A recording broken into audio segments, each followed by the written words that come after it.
Chamacos, estábamos entrenándonos con música de terror para llegar a la mesa económica. Entonces, durante el corte... Hitchcock. Y la cortina del baño, Sí. la chava bañándose, ¿no? Y ni se imaginaba. Y socorró con las mendiolas, entre otras cosas, pero así nos entrenamos para llegar con Pedro Tello y José Luis de la Cruz y estar dispuestos a todo. Pedro, buenos días. Rosso, sin cuchillo.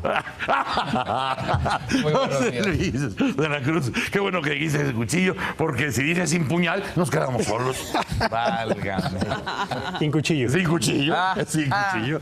Pedro, cuéntanos. Se impone inevitablemente, hoy se cumple el tercer aniversario del inicio de la presente administración. Se impone, sí.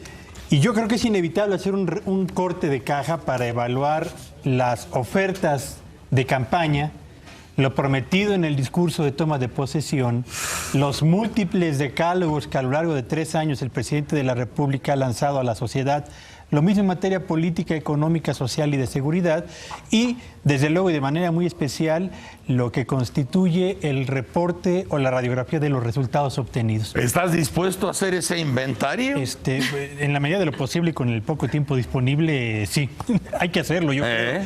Es importante, Broso, porque fíjate que estamos frente a un gobierno que sobrevendió expectativas en este país en materia económica, en materia social y en materia de seguridad. Sí.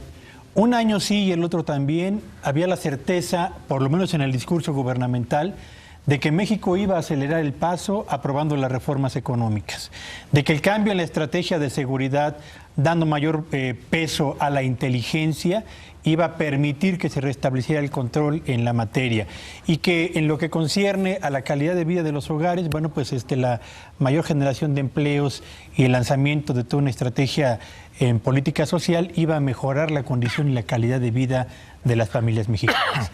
A 3 años de distancia nos encontramos con un país lleno más de sombras que de luces por cuanto al balance de lo realizado en materia económica, política y social. Sí. Este presidente, hay que decirlo, inició su gestión a tambor batiente, con 12 reformas estructurales muy importantes bajo el brazo, con un acuerdo político que por primera vez estaba diseñado para romper la parálisis legislativa que durante 15 años impidió a México avanzar en el análisis y en la definición de importantes cambios en materia jurídica. Fue un gobierno que durante 2013 y 2014 se dedicó a concentrar la buena parte de su energía a la aprobación y a la promulgación de esas reformas, y cuando estas estuvieron prácticamente promulgadas y se pensaba que había llegado la hora del despegue de la imagen del presidente, de la economía mexicana y concretamente de la calidad de vida de los mexicanos, llegamos al mes de noviembre de 2014 y colapsó literalmente la imagen del presidente por los acontecimientos de Ayotzinapa, por el posible conflicto de intereses de la famosa Casa Blanca, por el descrédito que la sociedad mexicana comenzó o que entre la sociedad mexicana comenzó a crecer, y por las dificultades para mantener a flote una economía que no solo no avanzaba al ritmo que ellos proponían, sino que cada vez se enfrentaba más y mayores problemas.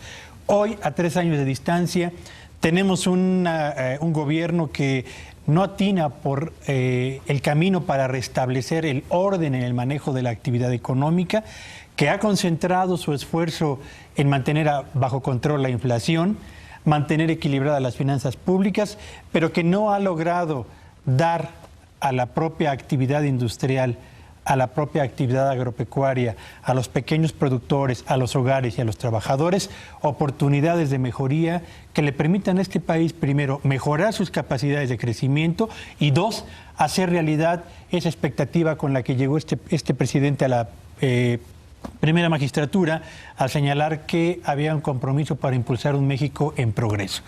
Un balance que, insisto, arroja más sombras que luces, específicamente en materia económica y en materia social, en esto último con 2 millones de pobres más que al inicio de este sexenio. Lo que ha dicho Pedro Tello es verdad.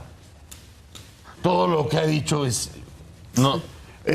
no puede entrar ni siquiera a debate.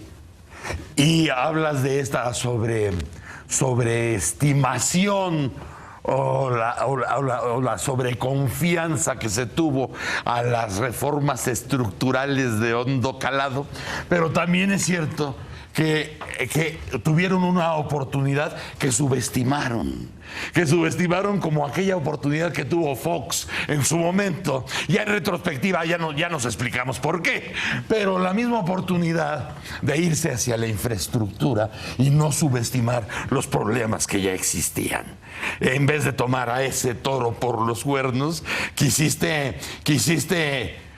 hacer otra corrida que no te correspondía. Porque la bestia estaba enfrente de ti, sabías cómo se llamaba la bestia y dijiste, no, vamos a irnos por otro tipo de suertes, pero la bestia se despertó, ¿no? El problema es que esta bestia tiene viva alrededor de 35 años. Sí es. Si nosotros revisamos la primera mitad del sexenio, ya no nada más del actual, sino de los últimos 6, resulta que el único que logró hacer crecer la economía más de un 4% en estos últimos 35 años fue Salinas de Gortari. El resto de los sexenios, la constante es un crecimiento que con trabajos en 2 ocasiones rebasa el 2%, que es el de Ernesto Zedillo y el actual. Y el resto de los sexenios en realidad está enmarcado por un círculo vicioso de un crecimiento que no alcanza ni siquiera el 1%. Es decir, lo que hemos vivido en las últimas 2 generaciones es de gobiernos que efectivamente sobrevenden las expectativas, pero que en la realidad tienen la incapacidad de poder operar un crecimiento económico. Porque además, debemos citarlo, el crecimiento muy importante de 4,5% que se dio en la época de Salinas, después vino acompañado de ese saldo que se fue acumulando y que acabó generando la crisis del 95. Es decir, al final del día lo que tenemos es una incapacidad para hacer cumplir las promesas que son muy amplias en épocas de campaña, pero que al momento de hablar en términos de crecimiento económico, pues básicamente no existe la capacidad de generar resultados reales. ¿En dónde se ve eso para las familias mexicanas? Pues básicamente en el empleo.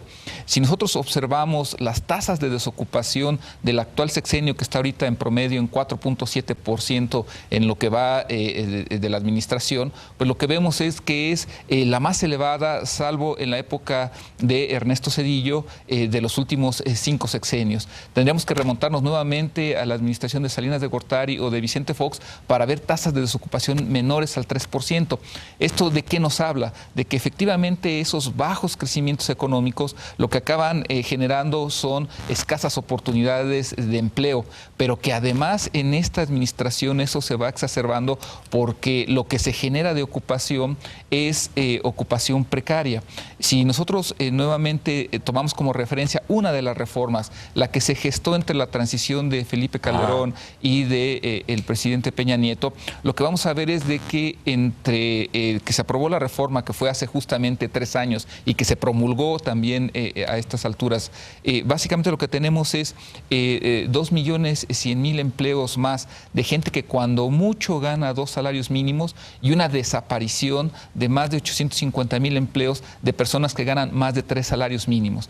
Es decir, esta falta de crecimiento estructural, de cumplimiento de las promesas, lo que ahora se ve reflejado es en que lo único que se está cumpliendo es la democratización de la precarización en la forma de empleo mal pagado, y que al final de cuentas resume el fracaso en términos de abatimiento de la pobreza, de abatimiento de la inseguridad, y lo que nos refleja es de que a la mitad del sexenio, en general, todas las administraciones, al menos en los últimos 6 sexenios, 5 de ellos pues básicamente habían fracasado en el cumplimiento de las promesas que habían hecho. Pero en todos los sexenios, en todos estos 5 o 6 sexenios, hubo manera de, con simulación y toda la cosa, ir administrando el caos para heredar otro caos que podría ser administrado por lo menos hasta que pasaran los siguientes 6 años. Pero hasta donde vamos en esta mitad que tú señalas de esta administración,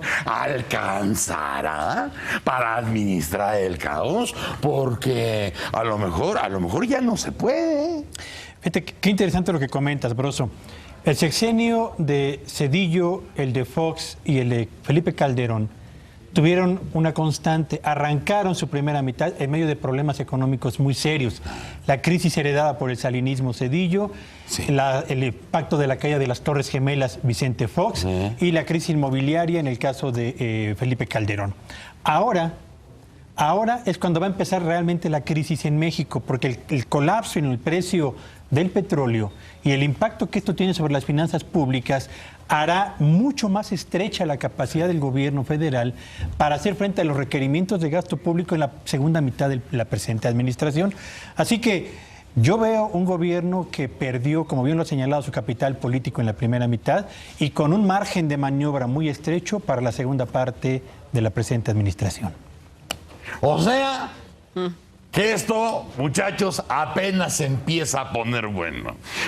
Vamos a ver qué sucede ahora sí que en la mitad que nos va a tocar, ¿verdad? No sabemos si es la de adelante o la de atrás, pero les tocará, mis chamacos, y ya vieron ustedes en qué condiciones, en las condiciones